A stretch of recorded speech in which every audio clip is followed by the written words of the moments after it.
നിമിഷപ്രിയ ഒരു പക്ഷേ കേരളത്തിൻ്റെ ഇന്നത്തെ കണ്ണീര് തന്നെയാണ് ശരിക്കും പറഞ്ഞാൽ നിമിഷപ്രിയ. ഒരാൾക്ക് പോലും ആലോചിക്കാൻ പറ്റാത്ത ഒരുപാട് വർഷങ്ങളായി മരണത്തെ കാത്ത് ആ ജയിലിൽ കഴിയുമ്പോൾ അവരുടെ മാനസികാവസ്ഥ അത് എത്രമാത്രം വലുതായിരിക്കുമെന്ന് പ്രത്യേകിച്ച് പറയേണ്ട ആവശ്യമില്ല.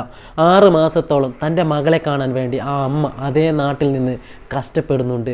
എങ്ങനെയെങ്കിലും തൻ്റെ മകളെ രക്ഷപ്പെടുത്താൻ സാധിക്കുമെന്ന പ്രതീക്ഷയിൽ ആ അമ്മ അവിടെ തന്നെ പല ആളുകളുടെയും കനിവ് തേടി അവിടെ തന്നെ നിൽക്കുന്നുണ്ട്. പക്ഷേ ആ ഒരു സാഹചര്യത്തിൽ തന്നെയാണ് എല്ലാവരെയും ഞെട്ടിച്ചുകൊണ്ട് 1 മാസത്തിനുള്ളിൽ നിമിഷപ്രിയയുടെ വധശിക്ഷ നടപ്പാക്കും, അത് യമൻ പ്രസിഡന്റ് ശരിവെച്ചു എന്ന രീതിയിലൊക്കെയും തന്നെ വാർത്തകൾ വരുന്നത്. ഒരു പക്ഷേ മറ്റുള്ള നാടുകളിൽ നിന്നും വ്യത്യസ്തമാണ് ശരിക്കും പറഞ്ഞാൽ മലയാളിയുടെ സ്വഭാവങ്ങൾ.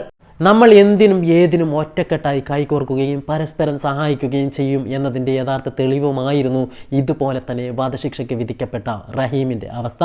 എല്ലാവരും ചേർന്ന് അദ്ദേഹത്തെ രക്ഷപ്പെടുത്തി എന്നത് യാഥാർത്ഥ്യം. ഒരുപക്ഷെ ഇതുവരെയും നാട്ടിലേക്ക് എത്തിക്കാനായില്ല എങ്കിൽ പോലും അദ്ദേഹത്തെ തൂക്കുകയറിൽ നിന്ന് മോചിപ്പിച്ചു എന്ന വാർത്ത നമുക്ക് കേൾക്കാനും സാധിച്ചിട്ടുണ്ട്. അതേപോലെ ഒരു വാർത്തയ്ക്ക് വേണ്ടി തന്നെയായിരുന്നു നമ്മൾ എല്ലാവരും തന്നെ നിമിഷപ്രിയയുടെ കാര്യത്തിലും കാത്തിരുന്നത്. ഒരുപക്ഷെ എല്ലാ പ്രതീക്ഷകളെയും കാറ്റിൽ പറത്തിക്കൊണ്ട് വീണ്ടും വീണ്ടും നിമിഷപ്രിയക്കെതിരെ തന്നെ കോടതി വിധികൾ ഉണ്ടാവുമ്പോൾ തീർച്ചയായിട്ടും തകരുന്നത് അവരുടെ കുടുംബമോ അവരുടെ ഭർത്താവോ അവളെ കാത്തിരിക്കുന്ന ആ കുട്ടിയോ അല്ല, മറിച്ച് മലയാളികൾ ഒന്നടങ്കം എന്ന കാര്യത്തിൽ സംശയമില്ല. ഒരുപക്ഷെ അവസാനമായി കാരണങ്ങൾ എത്തി നിൽക്കുന്നതും ശരിക്കും പറഞ്ഞാൽ സാമ്പത്തികത്തിലാണ്. എന്തുകൊണ്ട് സാമ്പത്തികമായി അവരെ സഹായിക്കാൻ സാധിക്കുന്നില്ല എന്ന് ചോദിച്ചാൽ ഒരാളും അതിന് മുൻകൈ എടുക്കുന്നില്ല എന്നത് തന്നെയാണ് യാഥാർത്ഥ്യം. എന്നാൽ അവർക്ക് വേണ്ടി രൂപീകരിച്ച ആ സംഘടനകളൊക്കെയും തന്നെ അതിന് പിന്നാലെ പ്രവർത്തിക്കുന്നത് ഒരുപാട് വർഷങ്ങളായി. അവർ ആദ്യത്തെ ഗഡു നൽകി, പക്ഷെ അത് തികയാതെ വരും, വീണ്ടും പൈസ നൽകേണ്ടതുണ്ട്. അങ്ങനെയുള്ള പലതരത്തിലുള്ള സ്വാഭാവികമായിട്ടുണ്ടാവുന്ന വാക്പോരുകൾ അവർക്കിടയിൽ തന്നെ ഉണ്ടാവുന്നുണ്ട്. കൃത്യമായ രീതിയിൽ മലയാളികൾ ഒന്നടങ്കം വിചാരിച്ചാൽ തീർച്ചയായിട്ടും നിമിഷപ്രിയയെ ഇനിയും രക്ഷിക്കാൻ സാധിക്കും എന്ന കാര്യത്തിൽ സംശയമില്ല. റഹീമിനെ രക്ഷപ്പെടുത്താൻ വേണ്ടി ദൈവദൂതനായി വന്ന ശരിക്കും പറഞ്ഞാൽ നമ്മുടെ ബോച്ചയെ പോലെയുള്ള ആരെങ്കിലും ഇടപെട്ടാൽ തീർച്ചയായിട്ടും നിമിഷപ്രിയയെയും നമുക്ക് ജീവനോടെ തന്നെ നാട്ടിലേക്ക് എത്തിക്കാൻ സാധിക്കും. പക്ഷേ എന്തുകൊണ്ട് ശ്രമിക്കുന്നില്ല എന്ന് ചോദിച്ചാൽ തീർച്ചയായിട്ടും റഹീമിൽ നിന്നും വ്യത്യസ്തമായി കുറച്ചെങ്കിലും നിമിഷപ്രിയ ചെയ്യുന്നതിൽ തെറ്റുണ്ട് എന്ന് ആളുകളൊക്കെയും തന്നെ വിശ്വസിച്ചിരിക്കുന്നു. പക്ഷെ എന്തു തന്നെ ആയാലും തന്നെ മാനസികമായും ശാരീരികമായും ഒരുപാട് വർഷം ഉപദ്രവിച്ച ഒരാൾക്കെതിരെ അവിടെ നിന്ന് രക്ഷപ്പെടാൻ വേണ്ടി മാത്രം മയക്കുമരുന്ന് കുത്തിവെക്കുക മാത്രമായിരുന്നു നിമിഷപ്രിയ ചെയ്തത് എന്ന് അവർ തന്നെ ഒരുപാട് തവണ പറഞ്ഞിട്ടുണ്ട്. അവർ സ്വപ്നത്തിൽ പോലും വിചാരിച്ചിരുന്നില്ല ഇതിൻ്റെ പേരിൽ ആ മനുഷ്യൻ മരിക്കുമെന്നും ഞാൻ ഇതുപോലെ ജയിലിൽ അകപ്പെടും എന്നും. അവർ ആഗ്രഹിച്ചത് അവരുടെ കയ്യിലുണ്ടായിരുന്ന പാസ്പോർട്ട് എങ്ങനെയെങ്കിലും സ്വന്തം കയ്യിലാക്കുക, ആ രാജ്യത്തു നിന്നും ഇന്ത്യയിലേക്ക് തിരിച്ചു വരിക.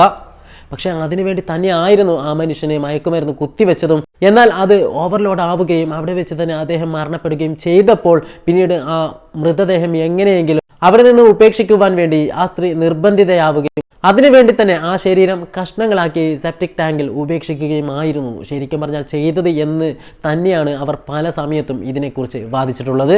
സത്യം എന്തു തന്നെയായാലും ഒരുപാട് വർഷം തൻ്റെ ഭർത്താവിനെയും വീട്ടുകാരെയും കബളിപ്പിച്ച് അദ്ദേഹത്തോടൊപ്പം ഭാര്യ ഭർത്തൃ ബന്ധത്തോട് ജീവിച്ചു എന്ന് തന്നെയാണ് അവർക്കെതിരെ കൂടുതൽ മലയാളികൾക്കിടയിലൂടെ രോഷമുണ്ടാവാൻ കാരണമാവുന്നത്.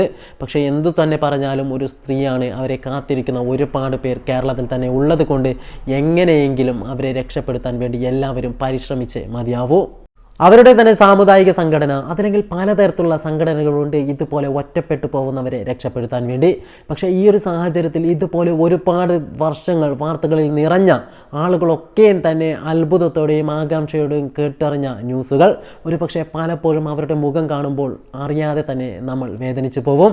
കാരണം ഇത്രയും വർഷം ജയിലിൽ തൂക്കുശിക്ഷയെ കാത്തിരിക്കുന്ന അവർക്ക് ഇതിലും വലിയൊരു ശിക്ഷ ഇനി കിട്ടാനില്ല എന്നതുകൊണ്ട് തന്നെ എങ്ങനെയെങ്കിലും അവരെ രക്ഷപ്പെടുത്താൻ വേണ്ടി എല്ലാവരും തന്നെ പരിശ്രമിച്ചേ മതിയാവൂ. അവരും മലയാളിയാണ്, അമ്മയാണ്, മകളാണ്, ഭാര്യയാണ്. അങ്ങനെ ഒരുപാട് പേർ അവരുടെ മോചനത്തിന് വേണ്ടി കാത്തിരിക്കുകയാണ്. അതുകൊണ്ട് തന്നെ എങ്ങനെയെങ്കിലും അവരുടെ ജീവിതത്തിൽ അത്ഭുതങ്ങൾ സംഭവിച്ച് അവർ നാട്ടിലേക്ക് തിരിച്ചെത്തുന്നത് നമുക്ക് കാണാൻ സാധിക്കട്ടെ.